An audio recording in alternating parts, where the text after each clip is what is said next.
yake. Yani utakuwa mtoro, maana utakuwa ni mtu wa kutangatanga, utakuwa mtu wa kuhangaika huku na kule. Haleluya. Unaona? Eti utakuwa na mtu ambaye asiyekuwa na makao duniani. Just imagine. Yani mtu ambaye hatakuwa na makao duniani atakuwa ni mtu wa aina gani? Ndege, tuseme ni kunguru, tuseme ni swara, tuseme ni nyani, tuseme ni nani? Asiyekuwa na makao duniani. Haleluya. Au nyumbu, tuseme ni nyumbu. Haleluya. Yes, Bwana akamlaani. Akamlaani.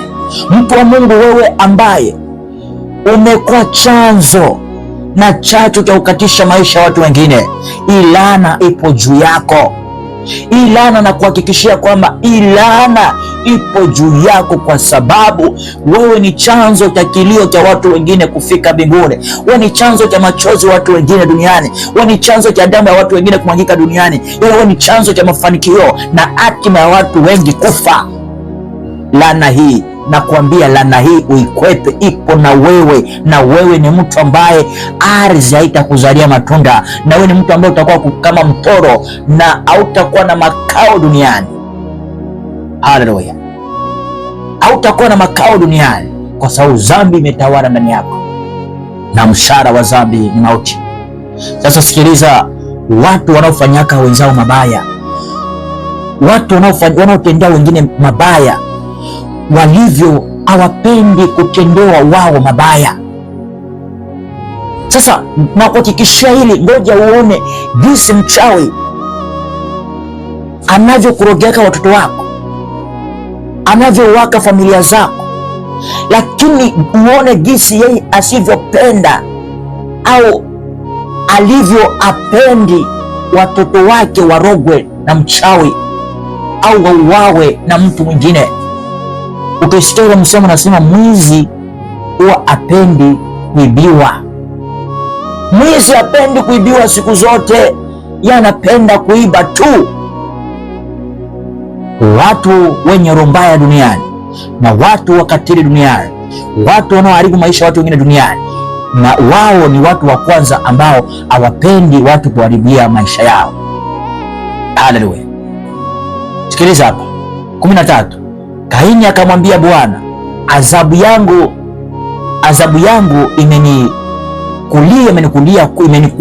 imenikulia kubwa. Unaona? Imenikulia kubwa, au tuseme imekuwa kubwa, imemlemea, imemkulia kubwa, imekuwa kubwa hiyo adhabu. Akasema haichukuliki. Yani yeye kalaniwa tu kwamba ardhi haitazaa mazao. Umeona? Haitazaa mazao, utakuwa tu mtoro, utakuwa na mtu makao ya kukaa. Akamwambia Bwana, hiyo adhabu imekuwa kubwa kwangu, yani siwezi kuichukua, haichukuliki.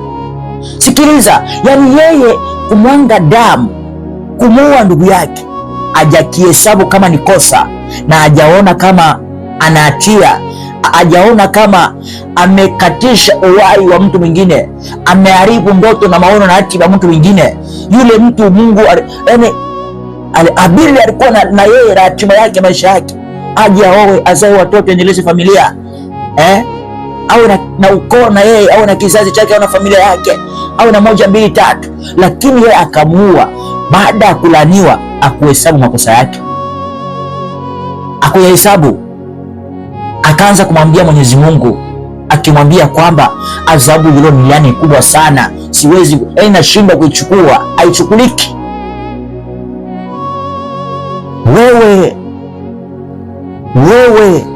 mtu mbaya, wewe mtu mbaya usiyependa wewe kutendewa ubaya, lakini kazi yako ni kuwatendea watu ubaya. Haleluya, haleluya. Mauti yapo malangoni mwako na laana ipo juu yako, na laana hii utaishi.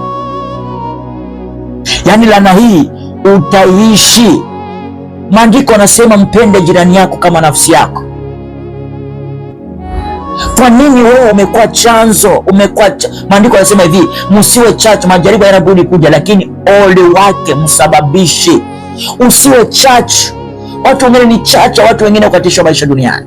Watu wengine ni chachu ya watu wengine kufa. Watu wengine ni chachu ya maono kufa. Watu wengine ni chachu ya watu wengine kutokupata watoto. Watu wengine ni chachu ya watu wengine kutokupata wake wala waume. Watu wengine ni chachu ya watu wengine kutokuolewa. Watu wengine ni chachu ya watu wengine kutokubarikiwa. Watu wengine ni chachu ya watu wengine kutokupata biashara.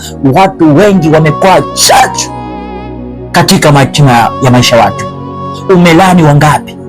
Una maneno mabaya, misemo mingapi mibaya iliyozungumza juu ya watu. Umelani watoto wako, umelani mama yako, umelani baba yako. Baba yako amekulani, wewe ni nani? Umelani watoto wako. Haleluya! Maneno mabaya ndio marafiki zako, juu ya watu wanakuzunguka, juu ya watu wanaocheka nao na kula nao.